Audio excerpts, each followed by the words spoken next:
célibataire baax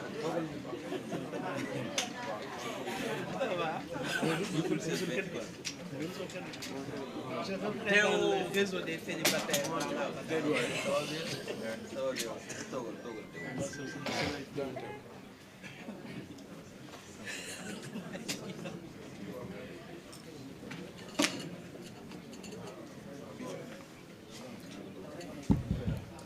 Assalamu alaikum mbooloo mi. Je voudrais d'abord saluer la presse pour cette forte présence et vous dire qu'on a convoqué ce point de presse et je vais vous faire rapidement l'historique de ce cadre qui a convoqué ce point de presse aujourd'hui. Parce que on dit que quand les partis politiques marchent seuls, on parle d'opposition. Quand la société civile marche seule, on parle de plaidoyer. Mais quand tout le monde marche ensemble, on parle de défendre quelque chose. Et aujourd'hui, on est là pour défendre la République. C'est ce qui fait ce cadre se nomme Aar Sunu République, composé d'organisations de la société civile, de partis politiques, membres d'un cadre de l'opposition qui s'appelle FDR, d'autres partis politiques qui ne sont pas membres du FDR, des personnalités indépendantes, des centrales syndicales, je peux dire toutes les composantes de la nation. En résumé, les forces vives de la nation. On s'est réunis hier après une concertation. Notre réunion a été présidée par Moundiaye Cissé, que vous connaissez bien, qui présentement est à l'aéroport parce qu'il doit voyager. Avec la présence de plusieurs personnalités, dont le doyen Alioune Tine, qui présentement m'avait chargé de vous dire qu'il est en train d'enregistrer l'émission Point de vue à la RTS, et c'est pourquoi en ce moment il n'est pas avec nous, mais son représentant est dans la salle.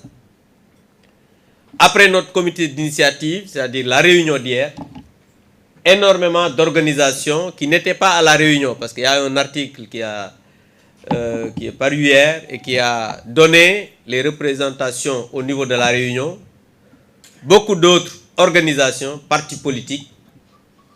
qui n'étaient pas à la réunion d'hier, nous ont rejoints dans la soirée pour venir participer à cette rencontre. Je peux citer le Abdourahmane Sow du COS M23 que vous connaissez. Je peux citer la nouvelle responsabilité du Premier ministre Amadou Ba, représenté ici par Moïse Sarr. Je peux citer aussi Théodore Montey, qui a une organisation qui était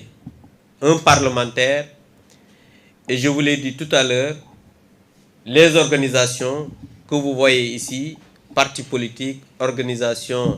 syndicales, personnalités indépendantes et de la société civile. Et on a créé ce cadre hier pour défendre la République, comme je vous l'ai dit tout à l'heure, c'est-à-dire Aar Sunu République. di wax rek ne lii nga xam ne moo ñu dajale fii tey du parti politique buy opposé wu, du société civile buy def plaidoyer, waaye it du doomu aadama boo xam ne dafa jóg ci teyu bakkanam rek pour wax loo xamante ni ab contestation la. déedéet li ñu dajale mooy Sénégal, li ñu dajale mooy li nga xamante ne nii mooy pacte bi nga xam ne moo ñu boole, li nga xam ne moo boole képp koo xamante ne nii maanaam 18 millions sénégalais yi, muy constitution réew mi di sàrt ndey réew mi. loolu nag suñu boolee dañuy toog càmbar waxtaan démb ñu am réunion boo xam ne dafa boole li ñuy woowee force vive de la nation muy parti politique syndicat di société civile personnalité indépendante étudiant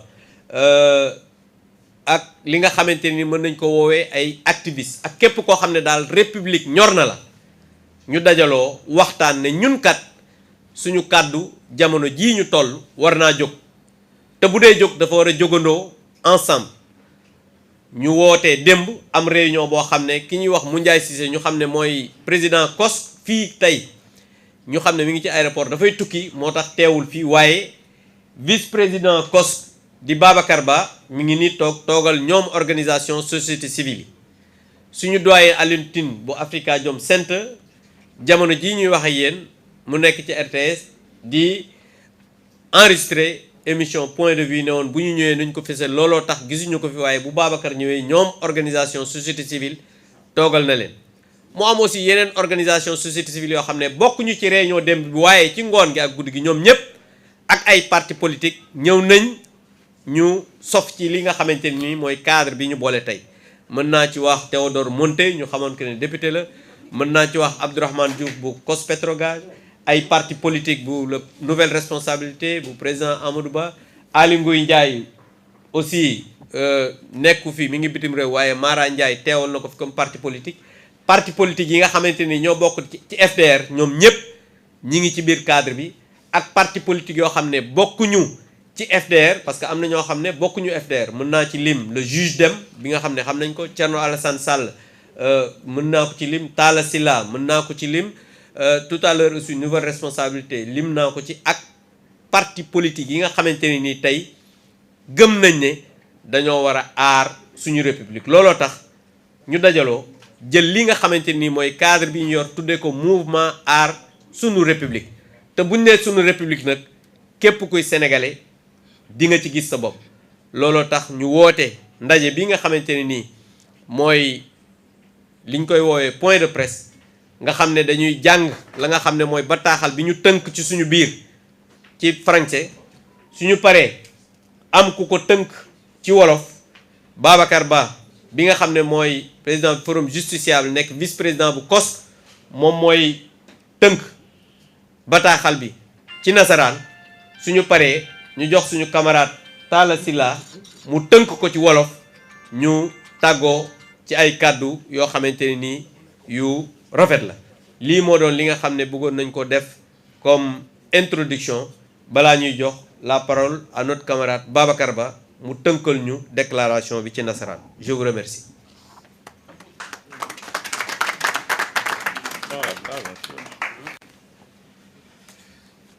Merci beaucoup.